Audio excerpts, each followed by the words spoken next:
রাজধানীর পুরনো পল্টনে চারতলা ভবনের আগুন নিয়ন্ত্রণে এসেছে। ফায়ার সার্ভিসের ৬টি ইউনিট সোয়া ১ ঘন্টার চেষ্টায় আগুন নিয়ন্ত্রণে আনে। এর আগে সকাল ৯টা ১৭ মিনিটে ওই ভবনের দ্বিতীয় তলায় অবস্থিত একটি ল চেম্বারে আগুন লাগে বলে জানায় ফায়ার সার্ভিস। পরে সকাল ১০:৩০টায় আগুন নিয়ন্ত্রণে আনেন ফায়ার সার্ভিসের কর্মীরা। ফায়ার সার্ভিসের মিডিয়া সেলের ভারপ্রাপ্ত কর্মকর্তা তালহা বিন জসিম জানান, মঙ্গলবার সকাল ৯টা ১৭ মিনিটে অগ্নিকাণ্ডের খবর পাওয়ার পর ৯টা ২৪ মিনিটে পৌঁছে আগুন নিয়ন্ত্রণের কাজ শুরু করেন ফায়ার সার্ভিসের কর্মীরা। তিনি বলেন, প্রথমে ২টি ইউনিট কাজ শুরু করলেও পরে আরও ৪টি ইউনিট যোগ দেয়।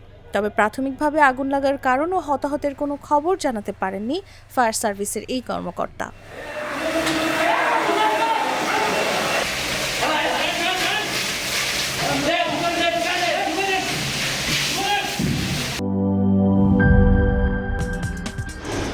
কি boss, vital match, tough opponent, tension? Come on bro, অপোনেন্টকে নিয়ে ভাবার সময় আছে। আসল অলরাউন্ডারের কাজই তো হলো যে কোনো টাফ সিচুয়েশনে টিমকে অলরাউন্ড প্রোটেকশন দেওয়া। জাস্ট লাইক মাই টাইলক্স, যার অ্যান্টিব্যাকটেরিয়াল এজেন্ট টয়লেটের কোনায় কোনায় পৌঁছে ৯৯% জীবাণু ধ্বংস করে, টয়লেটের কঠিন দাগ ও দুর্গন্ধ দূর করে টয়লেটকে রাখে ক্লিন আর সুবাসিত। টাইলক্স টয়লেট ক্লিনার, ক্লিন মানেই টাইলক্স।